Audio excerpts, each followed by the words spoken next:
Hey, true crime fans, welcome back to another gripping episode of Unsolved Chronicles. Today, we delve into a chilling and perplexing case that has baffled investigators for years. For nearly 2 decades, the sands and marshes of Long Island's Gilgo Beach held a dark secret. A killer or killers roamed the area, luring escorts and sex workers and brutally murdering them.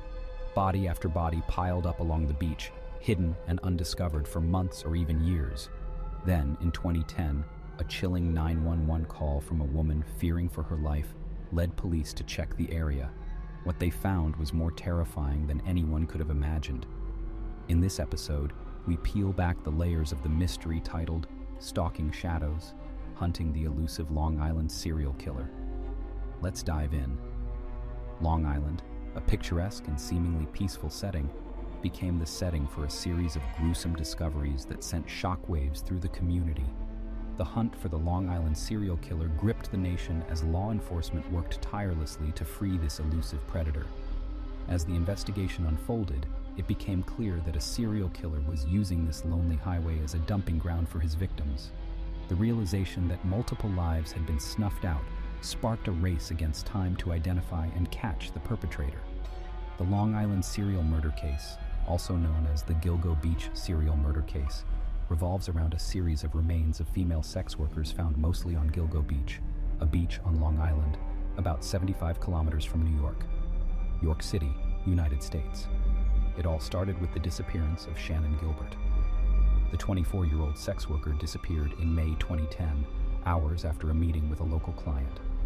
Before she disappeared, she made a frantic call to the police, repeating the phrase, "Someone's after me."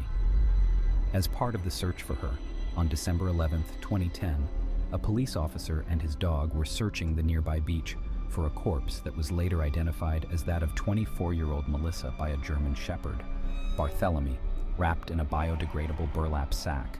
Further searches of the area over the next 2 days revealed the remains of 3 more women: Megan Waterman, 22 years old, Amber Lynn Costello, 27 years old, and Maureen Brainerd Barnes, 28 years old. Their physical appearance, method of killing, and the condition in which their bodies were found led to speculation that they were the victims of a serial killer. The women, all in their 20s and about 5 feet tall and weighing about 50 kilograms, were last seen leaving to meet their clients. The cause of death was strangulation, and their body parts were found wrapped in burlap bags. Later, as the investigation dragged on, Suffolk police faced and denied allegations that the case was not prioritized because of the victims' professions. A few months later, on March 29, 2011, police found the partial remains of another woman at another location on a Long Island beach. She was later identified as 20-year-old Jessica Taylor, a sex worker who had disappeared 8 years earlier and whose partial remains were found in July 2003 in another part of New York. In April and May 2011, Suffolk County Police found the bodies of at least 5 other sex workers, including a mother and her young daughter, on beaches and in neighboring Nassau County. The body of a man dressed as a woman was also found. According to Suffolk County Police Commissioner Richard Dormer at the time, it was not unusual for women to bring their children along for an online sex encounter. Meanwhile, Gilbert was found dead in a nearby coastal marsh in December 2011. Although police say she drowned accidentally and do not suspect her death as part of the Long Island serial killer case, her now deceased mother has long argued that she was the killer's victim. On July 13, 2023, police arrested Rex Horman on charges of murdering 3 of the first 4 women, whose bodies were found in 2010.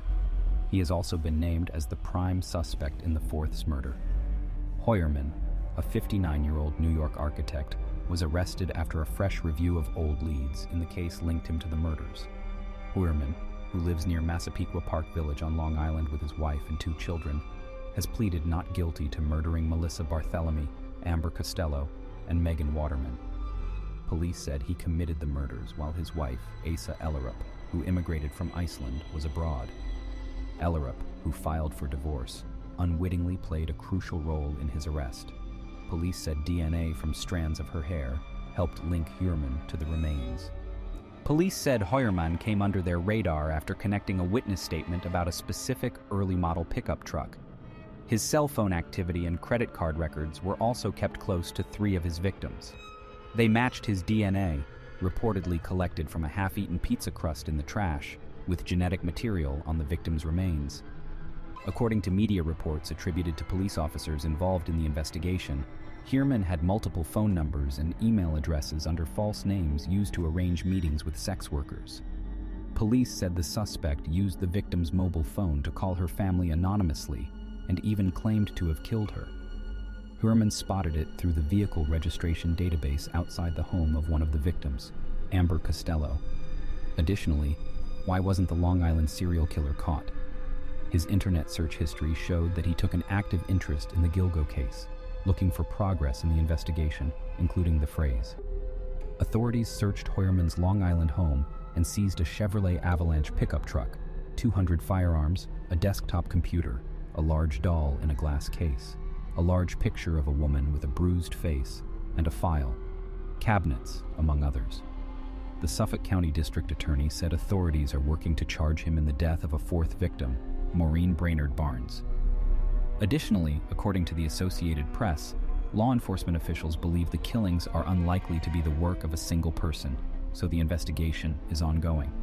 As the sun sets on another chapter in the pursuit of justice, the story of the Long Island serial killer serves as a haunting reminder of the darkness that can lurk in even the most idyllic corners of society.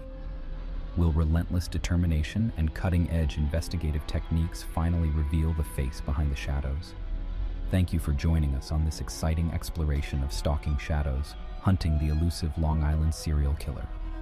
Don't forget to like, subscribe, and hit that notification bell to stay updated on more unsolved mysteries. Until next time, stay curious and stay safe.